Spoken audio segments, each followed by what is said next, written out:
Palavra da Verdade, com Hernandes Dias Lopes. Meus amados, vamos abrir a palavra de Deus na carta de Tiago, capítulo 3.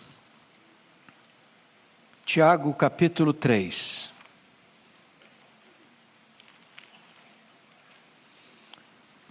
Faremos a leitura do verso 1 ao verso 12. E peço a gentileza de, após a leitura do texto, permanecer com a sua Bíblia aberta nesta passagem. Meus irmãos, não vos torneis muitos de vós mestres, sabendo que havemos de receber maior juízo. Porque todos tropeçamos em muitas coisas. Se alguém não tropeçar no falar, é perfeito varão, capaz de refrear também todo o corpo. Ora, se pomos freios na boca dos cavalos para nos obedecerem, também lhes dirigimos o corpo inteiro. Observai igualmente os navios, que sendo tão grandes e batidos de rijos ventos, por um pequeníssimo leme, são dirigidos para onde queira o impulso do timoneiro. Assim também a língua, pequeno órgão, se gaba de grandes coisas. Vede como uma fagulha põe em brasas tão grande selva. Ora, a língua é fogo, é mundo de iniquidade. A língua está situada entre os membros do nosso corpo e contamina o corpo inteiro. E não só põe em chamas toda a carreira da existência humana, como também é posta ela mesma em chamas pelo inferno. Pois toda espécie de feras, de aves, de répteis e de seres marinhos se doma, e tem sido domada pelo gênero humano. A língua, porém, nenhum dos homens é capaz de domar. É mal incontido, carregado de veneno mortífero. Com ela bendizemos ao Senhor e Pai, também com ela amaldiçoamos os homens feitos à semelhança de Deus. De uma só boca procede bênção e maldição. Meus irmãos, não é conveniente que estas coisas sejam assim. Acaso pode a fonte jorrar do mesmo lugar o que é doce e o que é amargoso? Acaso, meus irmãos, pode a figueira produzir azeitonas ou a videira figos? Tampouco fonte de água salgada pode dar água doce. Eu quero meditar com os meus amados sobre o tema cuidado com a sua língua. Cuidado com a sua língua. Bom, esse Tiago que escreve esta carta não é o Tiago apóstolo. O Tiago apóstolo foi assassinado em Jerusalém por ordem do rei Agripa I.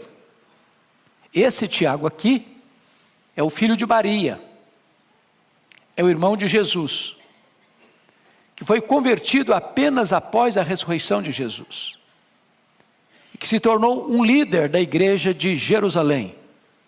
Inclusive foi ele quem presidiu o primeiro concílio da igreja em Jerusalém, conforme relatado em Atos capítulo 15.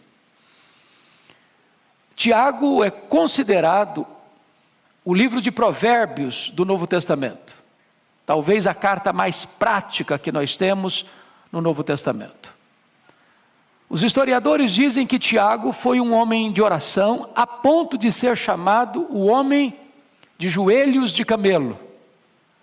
Tal a forma com que ele orava de joelhos, que engrossou seus joelhos, e ele era esse homem prático, por isso homem de oração.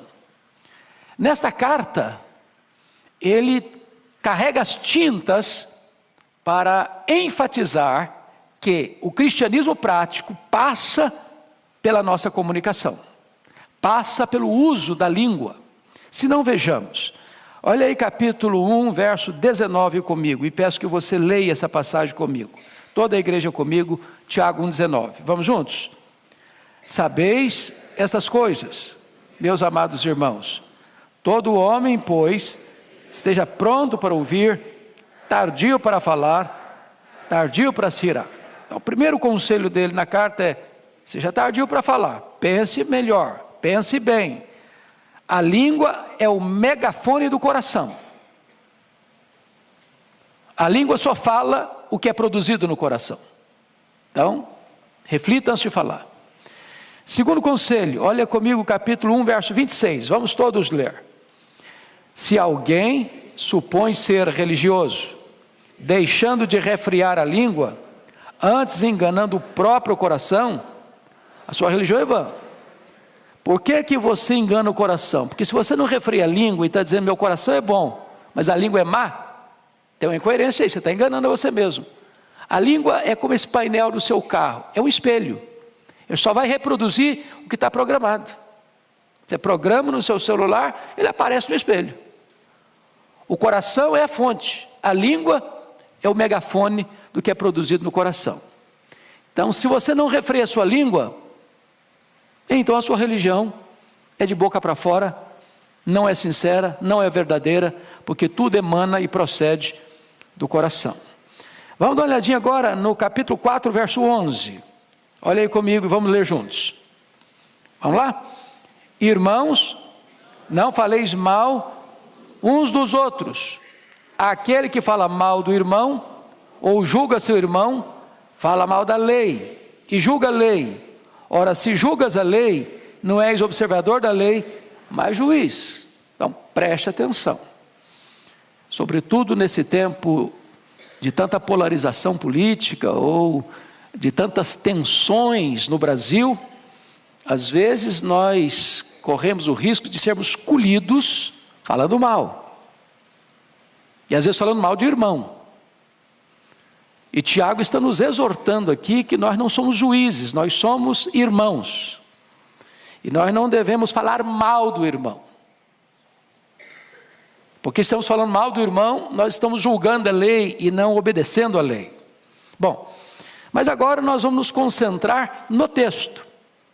Porque não há nenhum texto da Bíblia tão exaustivo e tão lúcido e tão claro e tão detalhado sobre o problema da língua como Tiago capítulo 3. Aliás, antes propriamente de entrar nele, me permita mais dois textos da Bíblia que me impressionam muito. O primeiro deles é Provérbios 18, 21, quando diz que a morte e a vida estão no poder da língua.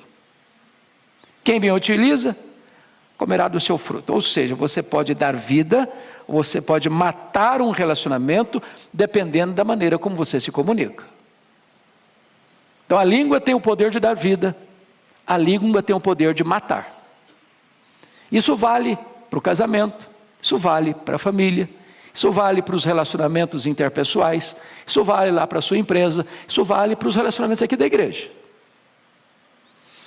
Mas o outro texto, irmãos, para mim é um dos mais complexos, até gravei esta semana um texto sobre ele, e eu gostaria que você olhasse comigo, Provérbios 6, dá uma olhadinha aí, versículos 16 a 19, todo pecado é abominação para Deus, não há pecadão, pecadinho, todo pecado é grave e é maligníssimo, mas há pecados que têm consequências mais graves. Olha comigo o que Salomão vai registrar em Provérbios 6, 16 a 19. Você pode ler comigo? Vamos juntos? 6 coisas o Senhor aborrece, e a 7ª a sua alma abomina. Então para um pouquinho. Então, tem 6 pecados que ele vai listar aqui que Deus aborrece. Ele vai citar um pecado dentre esses 6, que é o 7º, ou dentre esses 6 não, além desses 6, que é o 7º, que aí há uma força maior na expressão.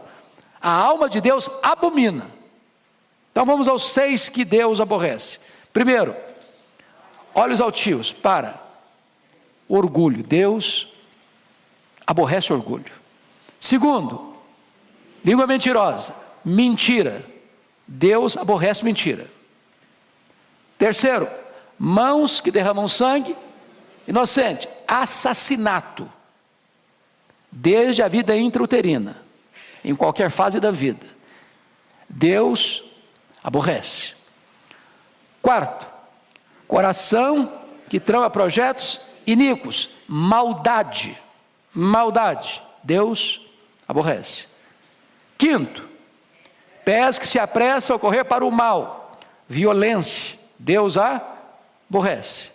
Sexto, pecado que Deus aborrece, testemunha falsa que profere mentiras, perjúrio. Último pecado, sétimo, esse a alma de Deus abomina, ou seja, para Deus é mais grave do que orgulho, para Deus é mais grave do que mentira, para Deus é mais grave do que assassinato, para Deus é mais grave do que violência, para Deus é mais grave do que perjúrio. O que é que a alma de Deus abomina? Vamos lá? E o que semeia, contendas entre irmãos. Para um pouquinho agora para pensar, quão grave é isso aos olhos de Deus. É por isso que Tiago diz que se você não refreia a sua língua, enganando o seu coração, a sua religião é vã. Então, dito isto, vamos agora para Tiago 3, que é o texto em pauta.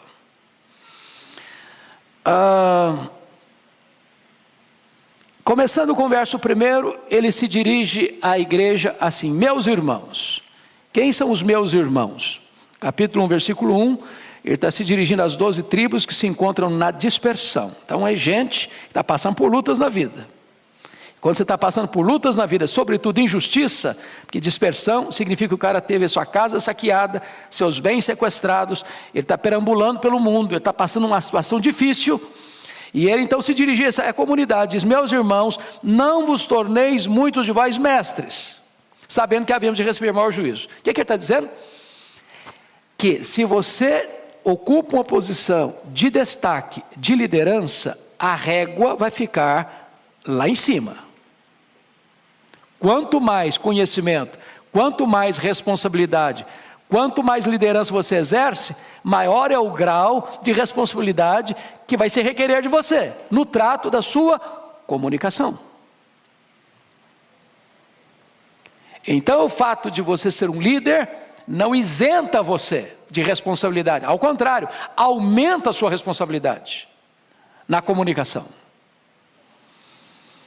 Vamos ao verso 2. Leia comigo o verso 2.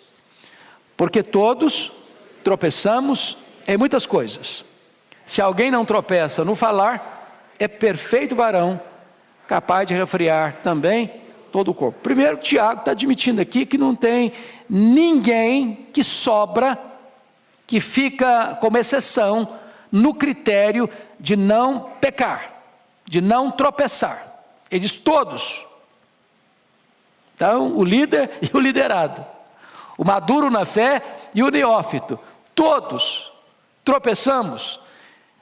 E ele diz em algumas coisas? Não, todos tropeçamos em muitas coisas. Então baixa a bola, porque nós não estamos aí com esse performance todo, não. Todos tropeçamos em muitas coisas.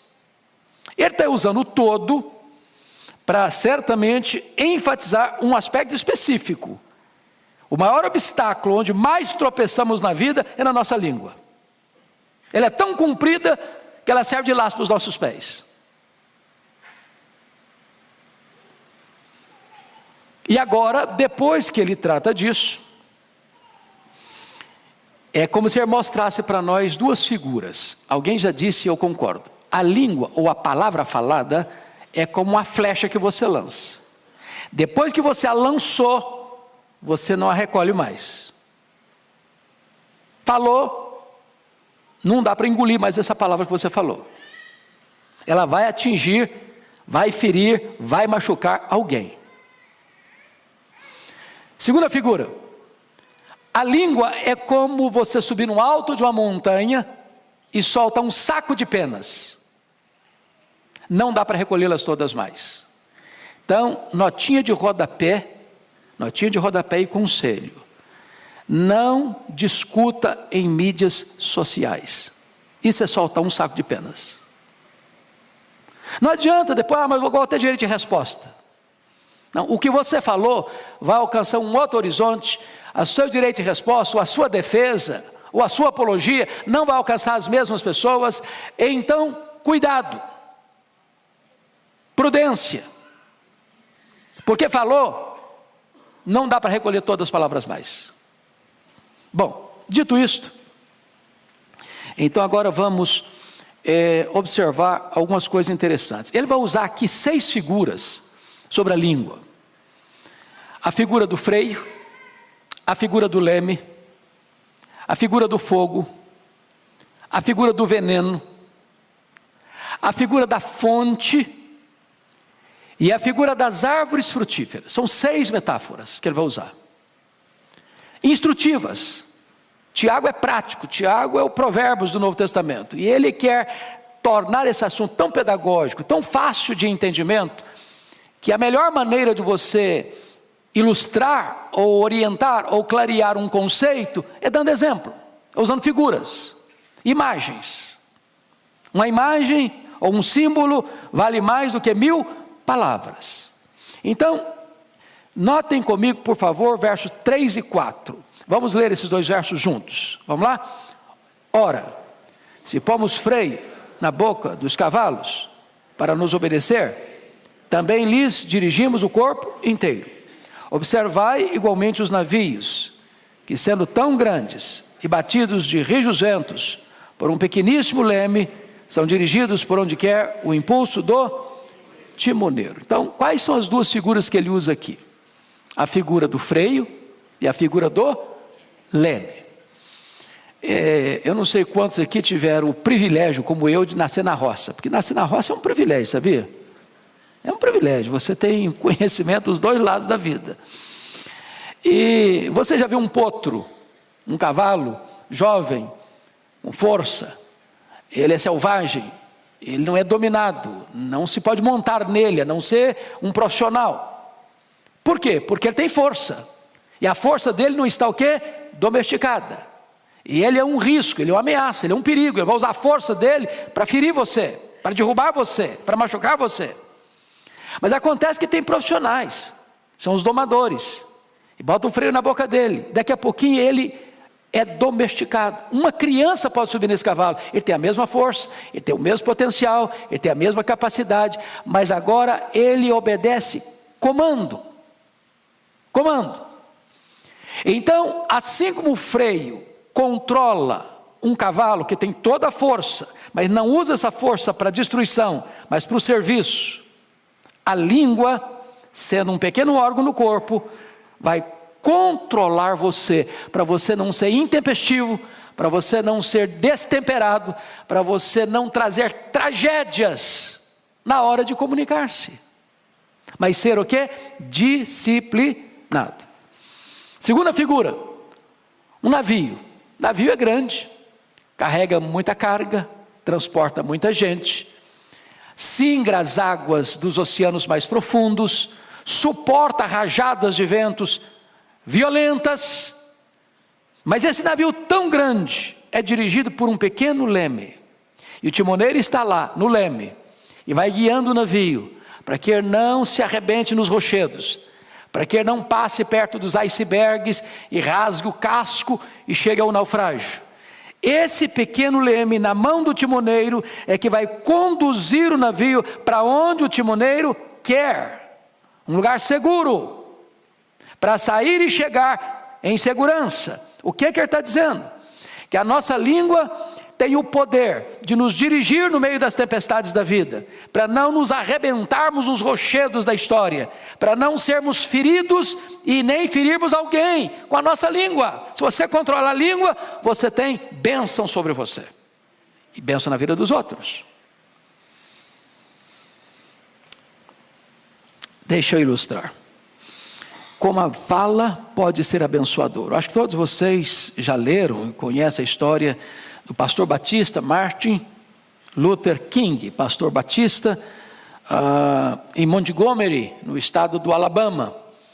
Ele se levanta em 1960 para combater de forma pacífica o problema da segregação racial nos Estados Unidos. E vocês se lembram do famoso discurso dele, I have a dream, eu tenho um sonho, proferido no Memorial de Lincoln, em 1963. onde ele diz que o sonho dele é que um dia os seus filhos fossem julgados pelo seu caráter e não pela cor da sua pele. Isso leva então os Estados Unidos, no ano seguinte, 1964, a sancionar a lei, acabando com a questão da segregação racial, e nesse mesmo ano ele recebe o título de Prêmio Nobel da Paz. Ele vem a ser assassinado no dia 4 de abril de 1968, em Memphis, no Tennessee, mas a causa pela qual ele se levantou e usou a sua língua para comunicar essa mensagem, trouxe uma grande vitória para o povo da América. Você pode usar a sua língua para transformar o local, para mudar o ambiente, para abençoar a nação, como você pode usar a sua língua também para semear contendas e guerras e tragédias, e a história está eivada de exemplos dessas tragédias. Vamos à segunda figura nos versos 5 a 6. Leia comigo, por favor, 5 e 6. Assim também a língua, pequeno órgão, se gaba de grandes coisas. Vede como a fagulha põe em brasas tão grande selva. Ora, a língua é fogo, é mundo de iniquidade. A língua está situada entre os membros do nosso corpo e contamina o corpo inteiro. E não só põe em chamas toda a carreira da existência humana, como também é posta ela mesma em chamas pelo inferno. Então agora está usando duas figuras. Ele está usando a figura do fogo, e lá no versículo 8 é que vai usar a figura do veneno. Eu não vou explorar aqui por enquanto, mas vamos pensar aqui nessa figura do verso 5. Vede como uma fagulha põe em brasas tão grande selva. Vocês certamente estão acompanhando e acompanhar, graças a Deus as chuvas estão chegando, mas nós vivemos meses agora, um mês e pouco, uma das maiores tragédias no Brasil, um incêndio criminoso que atinge o Brasil de norte a sul, de leste a oeste. E vocês acompanharam que muitas pessoas fizeram isso propositadamente, acendendo um isqueiro, ou jogando uma guimba de cigarro, queimando pastagens, matando o gado, queimando lavouras, destruindo florestas. Apenas um risco de um palito de fósforo que você sopra e apaga, ou um isqueiro que você acende para acender um cigarro, acender um fogo num fogareiro, pode gerar um incêndio de proporções terríveis, devastadoras, causando morte, destruição, prejuízo. Talvez nós pudéssemos usar um segundo exemplo, que vocês também devem ter informação. O incêndio que aconteceu no dia 8 a 10 de outubro de 1971 em Chicago, quando Moody fazia lá uma cruzada. Para vocês terem uma ideia da gravidade desse incêndio, 100 mil casas atingidas, 17.500 prédios atingidos, centenas de pessoas mortas. Um incêndio que começou num estábulo, coisa pequena, mas que ganhou proporções devastadoras. Ou poderíamos ainda citar o incêndio de 17 a 24 de julho do ano 64, na capital do Império Romano, a cidade de Roma, quando dos 14 bairros de Roma, 10 foram devastados pelas chamas. O que Tiago está nos informando? Que uma palavra mal colocada, maldita, ou bota junto, maldita, ela pode ter uma destruição devastadora. Uma palavra maligna, maldosa, uma espécie de assassinato de reputação, pode macular a honra de uma pessoa, pode destruir a imagem de uma pessoa, pode provocar uma guerra, pode provocar separação, pode trazer consequências absolutamente destruidoras na vida de pessoas, de instituições, de igrejas, até de uma nação. Então, é necessário ter esta percepção. Versículo 6, veja comigo o que Tiago vai dizer. Além da língua ser uma fagulha de fogo, ele vai dizer que a língua contamina e destrói. Versículo 6, ora, a língua é fogo. Preste atenção, ele não diz que a língua é como fogo. Agora ele não está ilustrando, agora está fazendo uma afirmação. A língua é fogo. Fogo queima, fogo dói, fogo destrói, fogo mata. A língua é fogo. Mas ela não é apenas fogo. Ela é o quê? Mundo de iniquidade. Ela contamina o corpo inteiro. A língua está situada entre os membros do nosso corpo e contamina o corpo inteiro. O veneno que está na língua vaza, espreme, esguicha para o corpo inteiro. Alguém já disse que a fera mais peçonhenta do mundo está escondida atrás da toca dos dentes. Pensa numa cobra venenosa. A língua é mais venenosa. Pensa num fogaréu. A língua é um fogo mais perigoso ainda. Agora veja você a afirmação. E não só põe em chamas a carreira da existência humana. Você já pensou que é isso? Ele está dizendo, a língua mata. Quantos assassinatos, irmãos, surgiram na história? Quantas guerras, levando milhares de pessoas à morte, foram produzidas pela língua, pela mentira, pelo perjúrio, pela falsa acusação, pela maledicência, pela fofoca. Ela põe fim à existência da carreira humana, ou seja, ela mata, ela destrói. Agora o que vai acontecer com ela? Versículo 6, como também é posta ela mesma em chamas pelo inferno, ou seja, ela condena ao inferno a própria pessoa que fala. A pessoa que fala é um instrumento do inimigo, e ela arrasta a própria pessoa para a destruição do inferno. Então, ela contamina e destrói. Então, ela é fogo, é uma fagulha pequena que incendeia uma selva, ela contamina e destrói. Terceiro lugar, a língua é indomável. Vamos ao verso 7 e 8, leia comigo por favor.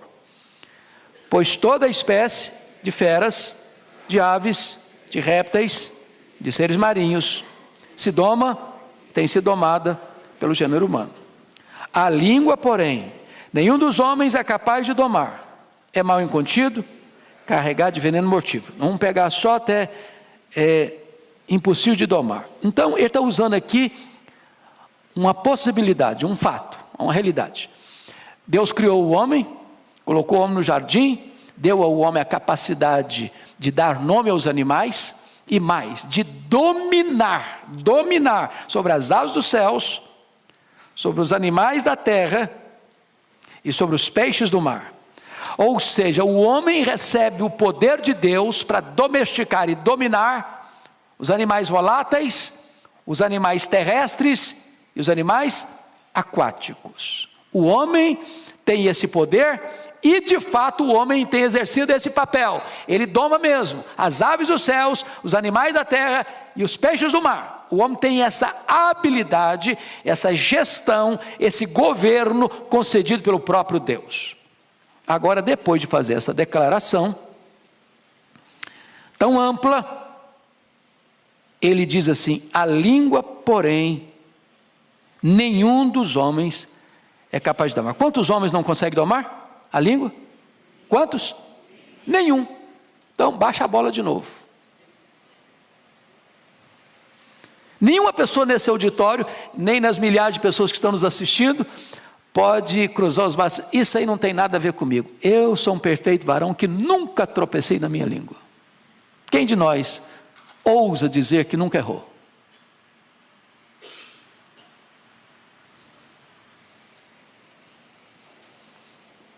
Essa é uma exortação para mim, para você, para nós. Indomável. Indomável. O pensador grego, Sócrates, tinha uma maneira de lidar com as pessoas que vinham trazer para ele notícias. Nós temos que tomar muito cuidado com as pessoas que vêm trazer notícias, porque elas querem nos informar, mas na informação vem uma dose de veneno. Não é assim? É o correio sem fio. E às vezes é o pecado que a alma de Deus mais abomina, é quem semeia contenda entre irmãos. E às vezes essa piedosa informação acontece até na reunião de oração, sabia? Tem que orar pelo fulano. O fulano está encrencado. Aí conta a história do fulano. Arrebenta com o fulano. Destrói a reputação dele. Joga farinha no ventilador. Para depois dizer que está pedindo oração. Cuidado. Cuidado. Muito cuidado. Então, o Sócrates diz o seguinte: quando alguém chegava com um comentário para ele, ele falou: tinha que passar por 3 peneiras. O cara veio trazer um comentário para você. A primeira pergunta: isso é verdade? Eu ouvi que é verdade. Bom, então você não tem certeza. Me contaram. Bom, então você está recebendo informação de segunda mão. Segunda peneira: você já falou isso para a pessoa? Você está trazendo informação da outra pessoa, já falou com ela? Se não falou com ela, não vem falar para mim. Ela que tem que saber. É sobre a vida dela. Terceira peneira: isso vai ajudar a resolver o problema? Você me contar? Porque se não vai ajudar, nem me conte, não tem interesse em saber. Bom, esse cara não era crente, mas o conselho serve. O conselho serve. É verdade? Você já falou para a pessoa? Isso vai ajudar a resolver o problema? Então, cuidado com essa língua que é rebelde, é um cavalo que não se doma, é um navio sem leme. Cuidado. Mas aí ele vai usar uma outra figura agora, como disse para vocês, que é a figura do fogo e a figura do veneno. Olha o versículo 8, parte B. É mal incontido, carregado de veneno, o quê? Mortífero. Tem veneno que ele é mais ou menos mortífero. A pessoa fica doente, mas não morre de imediato. Agora, se você tomar um copo de arsênico, vai cair mesmo. Vai morrer mesmo. Então, o que ele está usando? As duas figuras que ele está usando? É que tanto o fogo quanto o veneno são 2 instrumentos de quê? De destruição. De destruição. E ele está usando essas duas figuras para dizer para você que a língua tem esse poder destrutivo. Uma pequena dose mata e destrói. Mas ele vai usar uma quinta figura aqui ainda. Versículo 9 e 10. A língua é incoerente. Leia comigo o versículo 9 e 10. Vamos lá? Com ela bendizemos ao Senhor e Pai. Também com ela amaldiçoamos os homens, feitos à semelhança de Deus. De uma só boca procede bênção e maldição. Meus irmãos, não é conveniente que essas coisas sejam assim. Então, ele está usando aqui 2 realidades e dando um conselho. Quais são as 2 realidades? É que a língua é incoerente. Como assim incoerente? Com ela nós bendizemos a Deus. Aqui no culto público. Ali no pátio, ali embaixo, a gente já fala mal do irmão.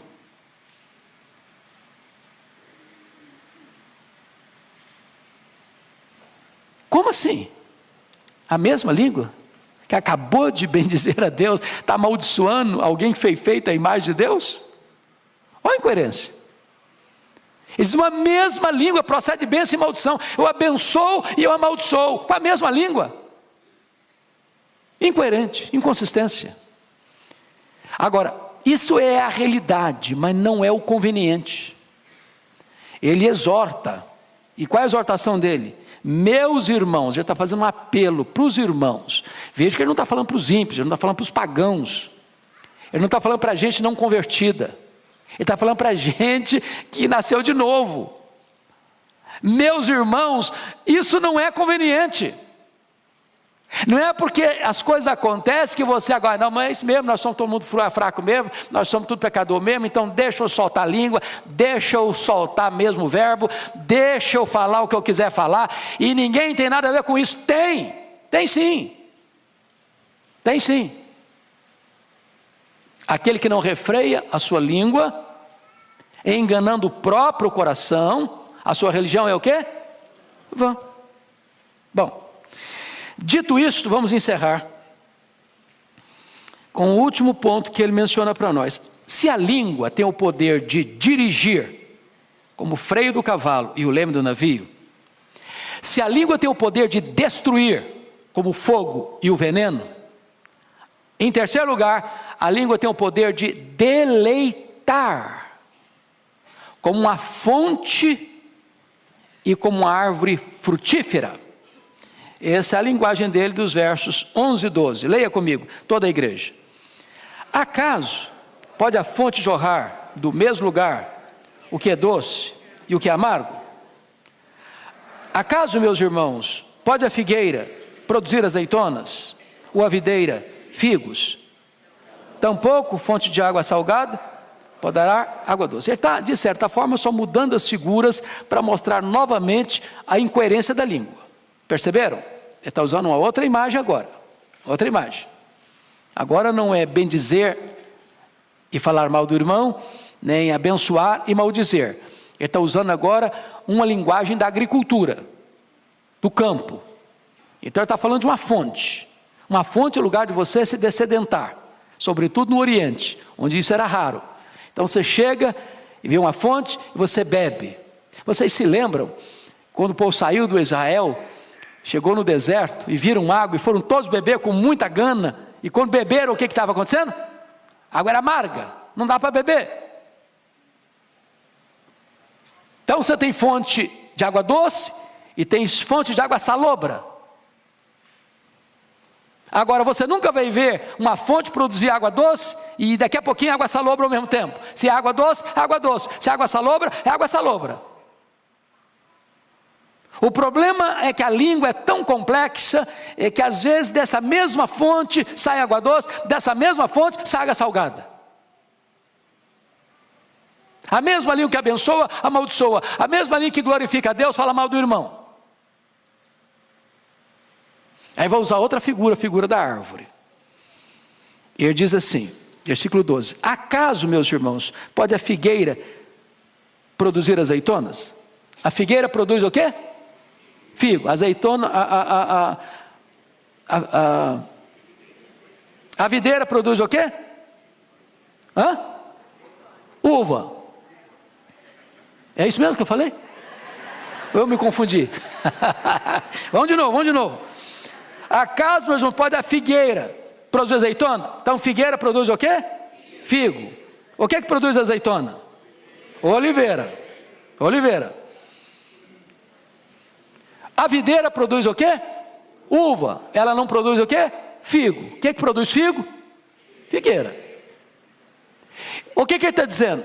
A fonte produz aquilo que é da natureza dela produzir. Ela é fonte doce ou salgada? A árvore produz segundo a sua espécie. Você não vai colher azeitona de figueira. Você não vai colher uva de oliveira. Então, se cada árvore produz o seu fruto de acordo com a sua espécie, o que nós fomos? Regenerados. Nós somos coparticipantes da natureza divina. Nós temos agora um novo coração, uma nova mente, uma nova vida, pertencemos a uma nova família, uma nova pátria, somos o povo de Deus. E aí ele está concluindo dizendo o seguinte: assim como é incoerente com a mesma boca você exaltar a Deus e falar mal do irmão, com a mesma boca você abençoar e amaldiçoar, assim como é incoerente, ele diz, uma figueira produzir azeitona e uma videira produzir figo, porque foge à natureza da árvore, também ele diz assim, tampouco fonte de água salgada pode dar água doce. Ele encerra não favorecendo a ideia de que vamos continuar sendo incoerentes. Ele encerra dizendo, não é conveniente, gente, não é conveniente. Então, que Deus tenha misericórdia de nós, né? Que Deus tenha misericórdia de nós. Talvez nós pudéssemos dizer como Davi, que as palavras dos meus lábios, o meditar do meu coração, sejam agradáveis na tua presença. Você pode abençoar, você pode ter uma palavra terapêutica, as pessoas podem sair de perto de você mais animadas com a vida, mais encorajadas a viver. Você pode ter na sua língua a medicina e não o veneno. Você pode ser um construtor de pontes, não um cavador de abismos. Você pode ser um ministro da reconciliação e um pacificador e não um gerador de conflitos e contendas. Que Deus nos ajude. Amém.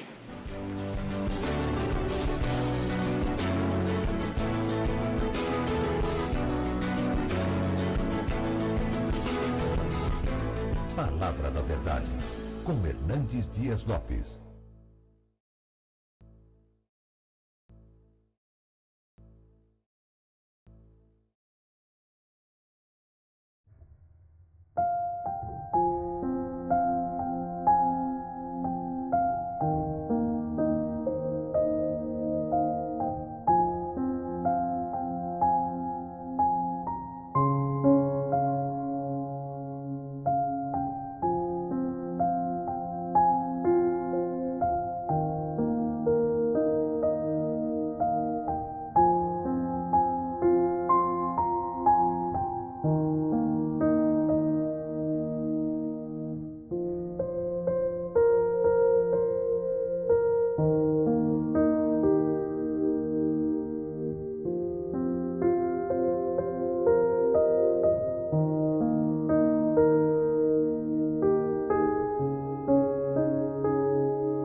Palavra da Verdade, com Hernandes Dias Lopes. Nós estamos acolhendo com muito carinho as irmãs, mães de oração, mulheres que têm se colocado na brecha em favor de seus filhos, filhos do coração, e têm se prostrado diante de Deus para ver os seus filhos de pé na presença de Deus. Hoje eu não vou pregar um sermão como normalmente faço, uma mensagem expositiva, mas vou tratar de um tema que é a oração. E o texto que eu vou ler está em Tiago capítulo 5, verso 16, a parte B do versículo. E esse texto é uma referência à necessidade de orarmos uns pelos outros, e depois exemplificado pela vida de oração do profeta Elias. Mas o verso 16, a parte B, está escrito: muito pode, por sua eficácia, a súplica do justo. Vamos repetir isso? Muito pode, por sua eficácia, a súplica do justo. É um fato que Deus é soberano. É um fato que Deus faz todas as coisas conforme o conselho da sua vontade. É um fato que Deus está assentado no trono e tem as rédeas da história em suas mãos. É um fato que a vontade de Deus prevalece. Entretanto, Deus, na sua soberania, decidiu agir através da oração do seu povo. Há pessoas que dizem: não, oração não muda nada. Não é o que eu vejo na Bíblia. Deus muda circunstâncias através da oração. Deus transforma pessoas através da oração. Deus cura enfermos através da oração. Deus restaura filhos e filhas através da resposta à oração. Deus visita a sua igreja e fortalece a sua igreja em resposta à oração. Deus traz avivamento às nações em resposta à oração. Deus age por meio da oração. A oração não é para gente forte. A oração é para gente fraca. Nós não oramos porque somos fortes. Nós oramos porque, de fato, temos consciência da nossa fraqueza. Mas a oração é a força mais extraordinária que age na terra, porque a oração une a fraqueza humana à onipotência divina. A oração conecta o altar da terra com o trono do céu. Quando o incenso do altar da oração sobe, retorna do trono para a terra em termos das intervenções soberanas de Deus na história. É verdadeiro a frase: quando a igreja ora, o céu se move, a terra treme e coisas extraordinárias acontecem na história. Então lhe faço uma pergunta nesta noite: você de fato crê que Deus age por meio da oração? É preciso dizer, não é a oração que é poderosa. Poderoso é o Deus que responde à oração. Mas você crê nisso? Me lembro certa feita que escutava uma palestra e o palestrante, depois de discursar de forma profunda e até bela sobre muitos pontos da doutrinária cristã, colocou no seu esboço resto, no final do seu esboço, e disse que a oração é resto. Será que os patriarcas pensaram assim? Será que os profetas pensaram assim? Será que os apóstolos pensaram assim? Será que os pais da igreja pensaram assim? Será que os reformadores, os avivalistas, os missionários pensaram assim? E quando eu abro as Escrituras, eu vejo Abraão orando, e Deus livrando o seu sobrinho Ló da condenação de Sodoma e Gomorra em resposta à oração de Abraão. Quando eu abro a Bíblia, eu vejo Isaac orando, e Deus curando a sua mulher Rebeca da esterilidade.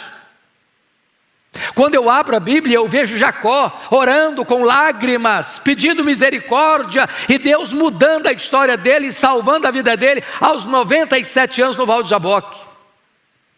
Quando eu abro a Bíblia, eu vejo Moisés se colocando na brecha diante de Deus em favor de Israel, porque Deus estava para destruir aquela nação e começar um outro povo, e Moisés se coloca na brecha: meu Deus, perdoa este povo, Senhor, ou então não quero ter meu nome escrito no teu livro. Eu vejo Samuel dizendo para a nação: longe de mim pecar contra o meu Deus, deixando de orar por vós. Quando eu abro a Bíblia, eu vejo Ana, uma mulher estéril, uma mulher que é afligida pela sua rival Penina, que é incompreendida pelo seu pastor, o sacerdote Eli, que é desencorajada pelo seu marido a desistir do seu projeto de ser mãe, mas ela derramando a sua alma diante de Deus, entendendo que Deus, em resposta da oração, pode reverter a sua enfermidade e pode fazer dela uma alegre mãe de filhos. Quando eu abro a Bíblia, eu vejo, meus irmãos, o rei Ezequias em lágrimas, chorando diante de Deus, pedindo uma cura de uma doença incurável e pedindo a libertação de um exército poderoso que entrincheirava Jerusalém. Quando eu abro a Bíblia, eu vejo Elias orando ao Senhor, e em resposta à oração de Elias, os céus se fecham, trazendo juízo sobre Israel. Eu vejo Elias orando e Deus ressuscitando o filho de uma viúva. Eu vejo Elias orando e Deus mandando fogo do céu, provando que só Ele é Deus. Eu vejo Elias orando e as torrentes caindo na terra, restaurando aquela nação. Quando eu abro a Bíblia, eu vejo Eliseu orando, diz: Deus, abra os olhos desse moço para que ele veja. E quando os olhos de Geazi são abertos, ele percebe que maiores são aqueles que estão conosco do que aqueles que estão contra nós. Quando eu olho a Bíblia, eu vejo Jesus orando ali no Jordão e o céu se abrindo. Eu vejo Jesus orando e jejuando no deserto e ele vencendo a Satanás. Eu vejo Jesus orando, chorando e sangrando no Getsêmani, entrando ali angustiado, mas saindo ali revestido de poder para enfrentar a cruz. Quando eu abro a Bíblia, eu vejo Jesus orando na cruz do Calvário, no final, no epílogo da sua vida terrena, Ele está orando. Quando eu olho a Bíblia, eu vejo Jesus assentado no trono como nosso grande sumo sacerdote, vivendo sempre para interceder por nós. Eu olho a Bíblia e eu vejo Paulo orando na prisão, orando dentro de um porão de um navio, orando numa praia, orando num templo, orando na praça, orando na masmorra, orando e orando. Quando eu olho a história da igreja, eu vejo os pais da igreja orando: Policarpo, Irineu, João Crisóstomo, Aurélio Agostinho. Quando eu abro o livro da história, eu vejo os nossos irmãos pré-reformadores orando: John Wycliffe, John Hus, Jerônimo Savonarola. Quando eu abro o livro da história, eu vejo os reformadores orando, eu vejo Lutero orando, eu vejo Calvino orando, eu vejo John Knox orando e clamando e chorando diante de Deus: dá-me a Escócia para Jesus, senão eu morro. Quando eu olho para a história, eu vejo, meus amados, os avivalistas orando. E o avivamento chega em 1739 na Inglaterra, e o avivamento chega em 1745 na Nova Inglaterra, em Massachusetts. Quando eu vejo os avivalistas orando, eu vejo o grande avivamento de 1857 nos Estados Unidos, eu vejo o grande avivamento de 1904 no país de Gales, eu vejo o grande avivamento de 1907 na Coreia do Sul, eu vejo o grande avivamento, meus amados irmãos, na missão Quatsabanta em 1966, quando a igreja ora, o Espírito Santo é derramado sobre o seu povo. Quando eu abro o livro da história, eu vejo os missionários orando: William Carey, Hudson Taylor, eu vejo David Brainerd, Eu vejo Carlos Studd, eu vejo John Hyde orando, e orando, e orando. Quando eu olho para a história, eu vejo que os crentes que impactaram o mundo foram homens e mulheres de oração. E eu gostaria que hoje você pudesse parar, pensar um pouco comigo. Por que nós precisamos de orar hoje? Porque este avivamento que nós tanto desejamos na nossa vida, dentro da nossa casa, atingindo os nossos filhos, reverberando para a igreja, impactando a sociedade, transformando a tessitura da nação, vem em resposta da oração. Não foi assim no Pentecostes? Quando o Senhor Jesus Cristo se dirigiu aos seus discípulos dizendo: permanecei na cidade até que do alto sejais revestidos de poder. E eles entenderam que esse permanecer não era um permanecer calados ou acomodados ou omissos ou acovardados, porque diz a Escritura lá em Atos 1,14 que todos retornaram para o cenáculo e todos perseveraram unânimes em oração e fizeram isso durante 10 dias ininterruptamente, quando de repente, num domingo, às 9 horas da manhã, os céus se fenderam, o Espírito Santo foi derramado, um vento impetuoso entrou naquela casa, línguas como de fogo pousando uma sobre cada um deles, e todos ficaram cheios do Espírito Santo e passaram a falar em outras línguas as grandezas de Deus. Eu vejo, meus amados irmãos, que a oração é a base do avivamento. Está escrito lá em 2 Crônicas 7,14: se o meu povo, que se chama pelo meu nome, se humilhar e orar e me buscar e se converter dos seus maus caminhos, então eu ouvirei dos céus, perdoarei os seus pecados e sararei a sua terra. Eu encontro na Escritura lá em Isaías 44,3 que Deus vai derramar água sobre o sedento e derramar torrentes sobre a terra seca. Deus quer um povo que tenha sede dele, que tenha fome dele, que o anseie mais do que as riquezas deste mundo. E então, quando a terra estiver seca e quando o povo estiver sedento, Deus manda água sobre o sedento, Deus manda torrentes sobre a terra seca. Eu fico olhando a história, e vocês muito conhecem a história de Charles Haddon Spurgeon, um príncipe dos pregadores do século XIX, um homem que enfrenta o liberalismo teológico que estava devastando a igreja, que permaneceu firme, fiel, pregando o evangelho com grande graça e poder na cidade de Londres, recebendo milhares e milhares de pessoas todos os domingos para ouvir o evangelho. E alguém um dia perguntou ao Spurgeon qual o segredo do crescimento desta igreja e do impacto que esta igreja tem em Londres, na Inglaterra e no mundo. E ele respondeu: é que esta igreja tem uma usina de poder. E perguntaram: o que significa isso, uma usina de poder? Ele respondeu: esta igreja tem uma reunião de oração toda segunda-feira, onde centenas, onde milhares de pessoas vêm para buscar a face de Deus. E tem mais, debaixo do púlpito, onde estava o púlpito, havia uma sala, e ali tinham os irmãos que, enquanto ele pregava, os irmãos oravam, e quando ele sentia que precisava mais de poder, ele batia o pé no assoalho, e isso soava lá embaixo, e eles fortaleciam ainda mais o clamor aos céus. E desta maneira ele entendia que não há poder na palavra, a não ser que haja um povo comprometido com oração, porque não há púlpito com poder, com bancos vazios de oração. Amados irmãos, eu olho para a história e vejo o que aconteceu nos Estados Unidos em 1857. Acho que vocês bem sabem da história do colapso financeiro que atingiu a América no ano de 1850. Naquela época, os bancos faliram, as estradas de ferro que transportavam seus produtos por país afora entraram em colapso. O desemprego era galopante, a economia estava em frangalhos, e então é nessa situação de grande crise financeira e econômica que um missionário urbano, Jeremias Lampier, no dia 1º de julho de 1857, assume o posto de um missionário urbano. E então ele escreve um folheto, e ele distribui esse folheto em Nova York.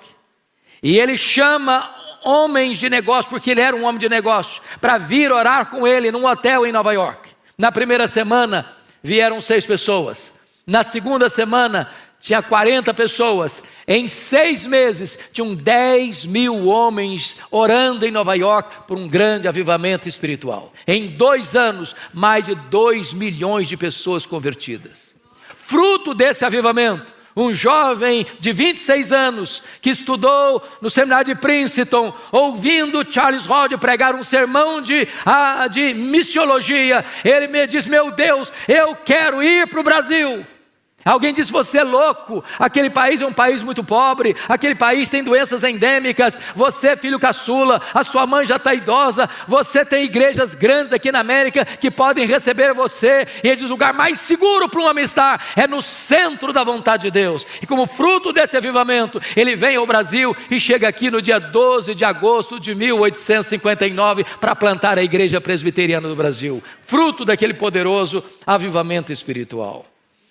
Amados, o texto é claro: muito pode, por sua eficácia, a súplica do justo. E eu queria aqui trazer apenas 5 aplicações do que significa isso. Primeiro, Deus liberta filhos cativos por meio da oração.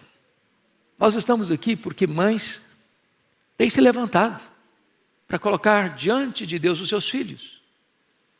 E quantos filhos foram alcançados pela graça? Porque mães estiveram na brecha, sem duvidar, com perseverança, como aquela mãe cananeia, cuja filha estava endemoniada. Aquela moça não tinha condições de ir a Jesus, nem de fazer qualquer pedido a Jesus. Ela vivia totalmente tomada e dominada por forças malignas. A sua mãe, embora gentia, a sua mãe, embora não tivesse tanto conhecimento, mas ela vai a Jesus, e ela clama a Jesus, e ela insiste com Jesus, e ela persevera em buscar a Jesus, e o milagre acontece na sua vida. O Senhor Jesus liberta a sua filha. Eu fico olhando a história, por exemplo, de Mônica, que orou por Agostinho 30 anos. 30 anos, era um homem inculto, ele era um professor de oratória, mas era um homem devasso, e ela orou, e ela chorou, e ela orou, e ela chorou, até que o seu filho se converteu ao Senhor Jesus Cristo. E mais tarde o Ambrósio foi a dizer: um filho de tantas lágrimas não poderia se perder. Deus age e liberta e salva por meio da oração. Eu não sei quantas de vocês ou quantos de vocês já leram o meu livro Mães Intercessoras, que eu tive o privilégio de convidar Dona Eusa Lidório para prefaciar. Dona Eusa Lidório, no prefácio desse livro, narra uma história que o Ronaldo Lidório vivenciou entre os quechuas, no Sendero Luminoso, lá no Peru, quando ele era ainda seminarista. Ele foi para lá para fazer um trabalho missionário. E naquele tempo, o Sendero Luminoso, um grupo terrorista, estava prendendo cristãos, matando cristãos. E todos sabiam que se um Sendero Luminoso entrasse numa igreja e capturasse alguém, era impossível capturar essa pessoa ou resgatar essa pessoa com vida.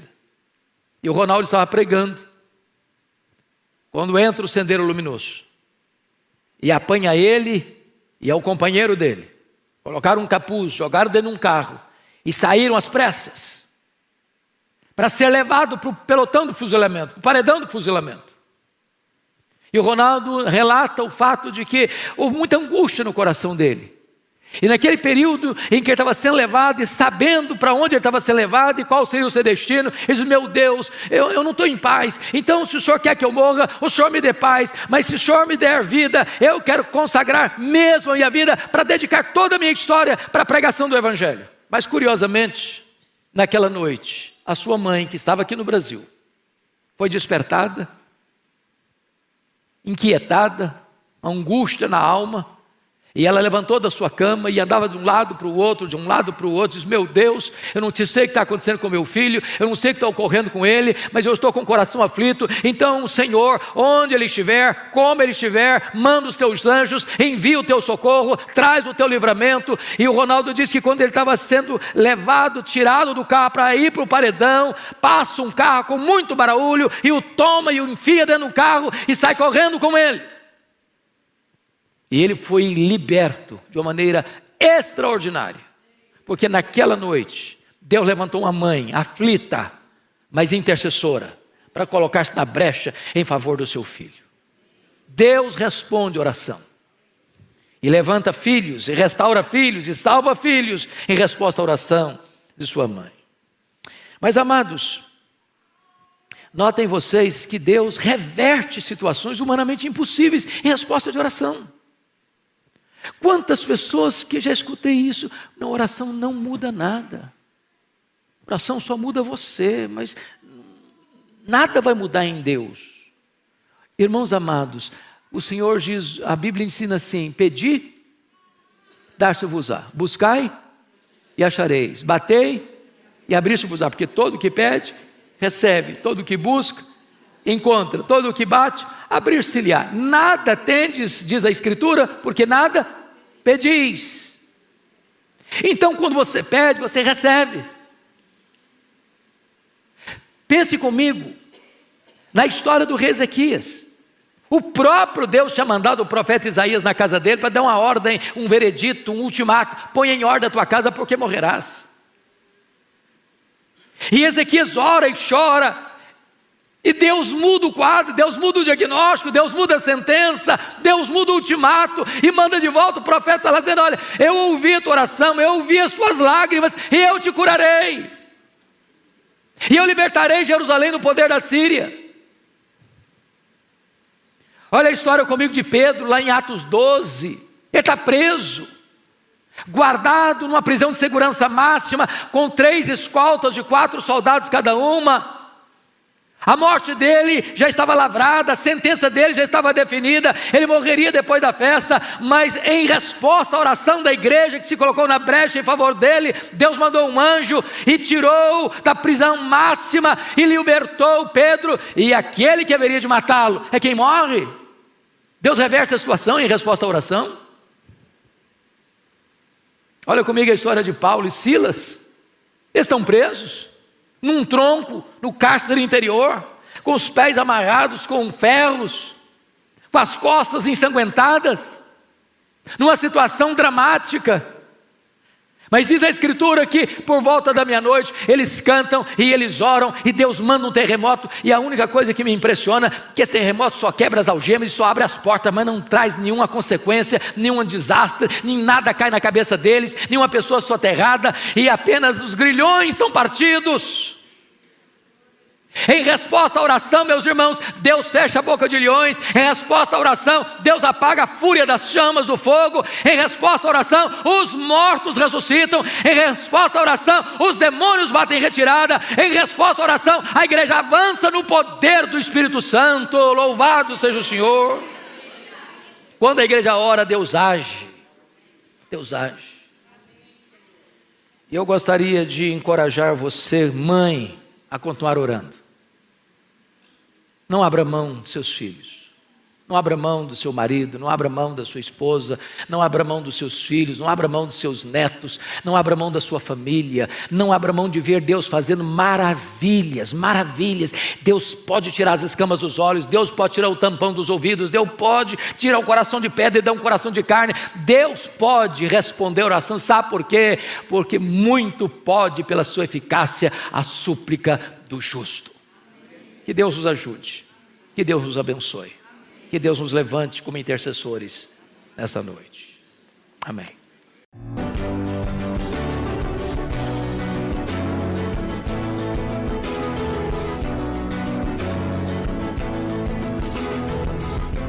Palavra da Verdade, com Hernandes Dias Lopes.